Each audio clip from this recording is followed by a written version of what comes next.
Hello there, and welcome to this second episode of Moving Beyond the Box, the podcast where we explore together what it means to be a human centered leader, an inspiring manager, and an entrepreneur who thinks outside the box. After distinguished true managers from fake managers in the first episode, today we will talk about something that can make or break a manager's career: leadership. But before we dive in, take a moment to think. How do you see yourself as a leader? Are you the one who inspires, the one who leads, or the one who simply manages? Whether we have been a manager for years or just starting out, what you're going to learn today might transform the way you lead. Ready to become an authentic and impactful leader? Let's go! First, let's start with a little exercise in reflection. Think of a moment when someone truly inspired you. What made that person memorable? Was it their ability to manage tasks, their way of motivating people, or the vision they inspired? There is a difference between a manager and a leader. A manager ensures that things run smoothly, that deadlines are met, and goals are achieved. But a leader is someone who creates a vision, inspires their team to follow it, and trusts their people to take initiative. In fact, let me share a story with you. I once coached a manager who constantly felt under pressure from upper management. He thought he had to control everything to make sure it all went perfectly. Every email, every decision had to go through him. The result? He was exhausted, and his team was demotivated.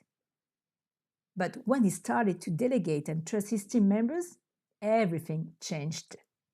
You see, leadership is also about letting go and allowing your team to take responsibility.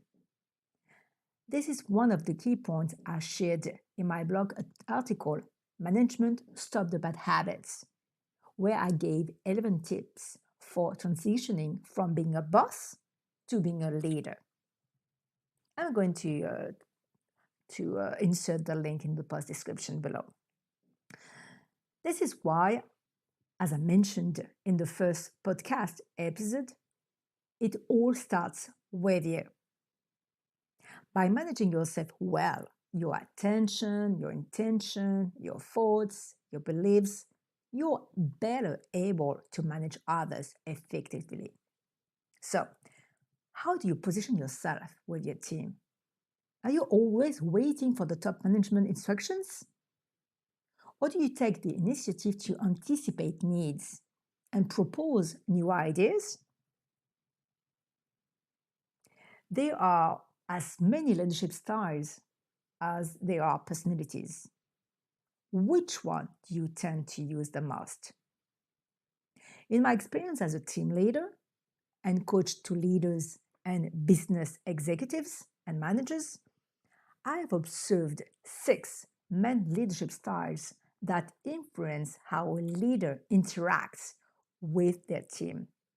Each type has its pros and cons, so it's up to you to identify your style, to understand your strength, and more importantly, what you might need to adjust to lead your team effectively over the long term.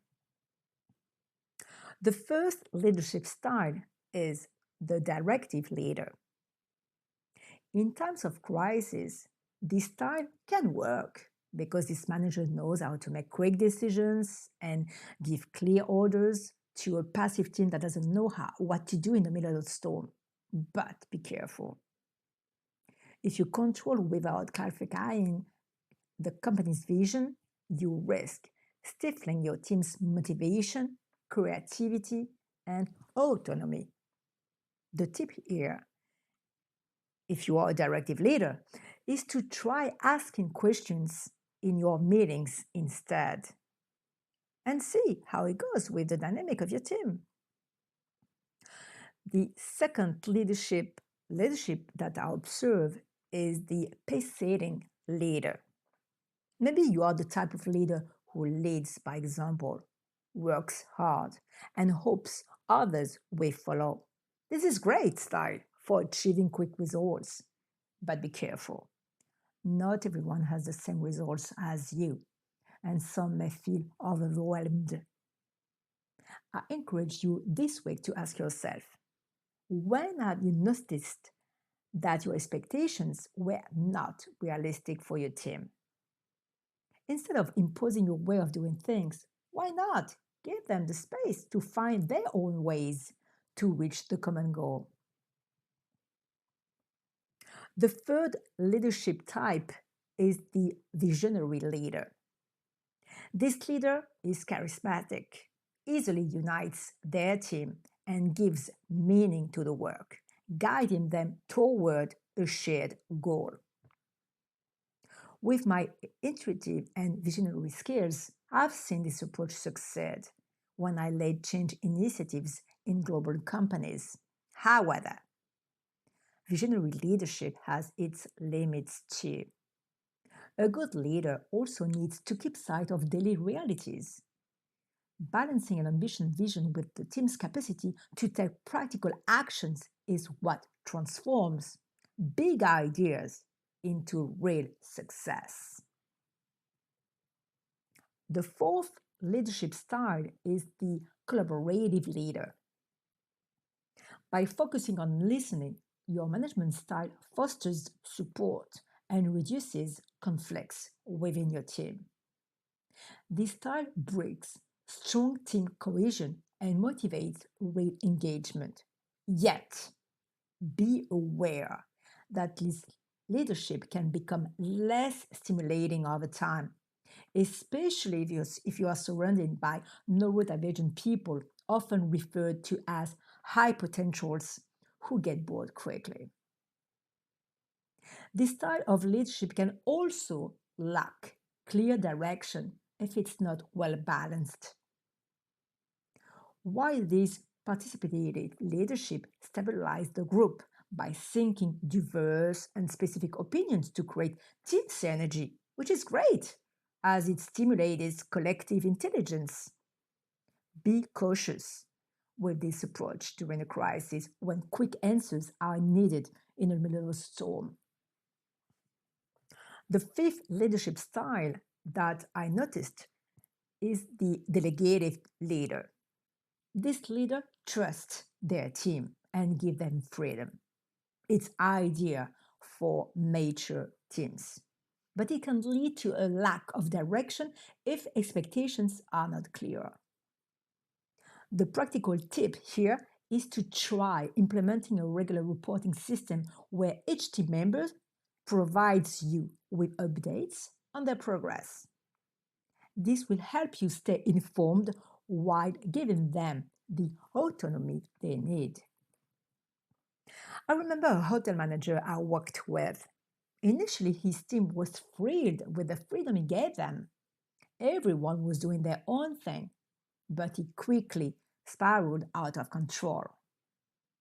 Without clear direction, team members felt lost. Project dragged on, and no one really knew what was expected of them. In my business and group coaching, we established regular check-ins.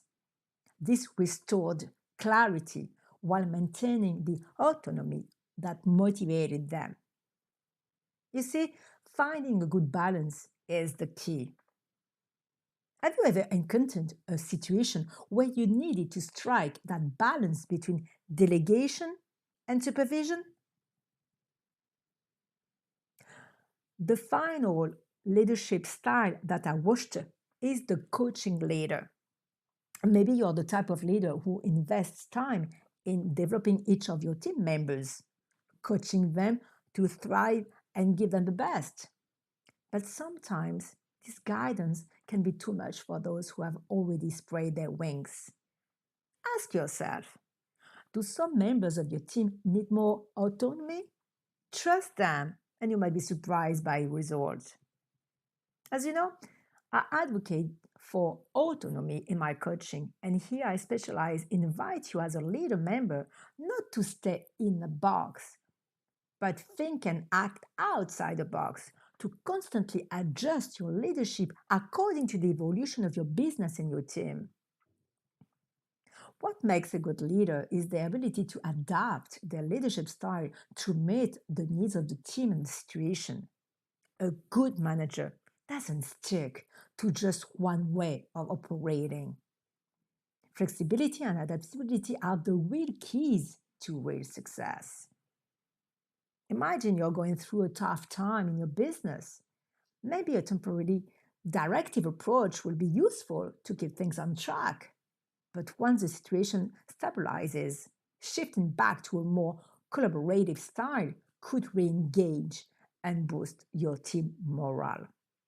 So ask yourself this question: does my leadership style align with the actual needs of my team and the current situation? Let's be direct, as I always do.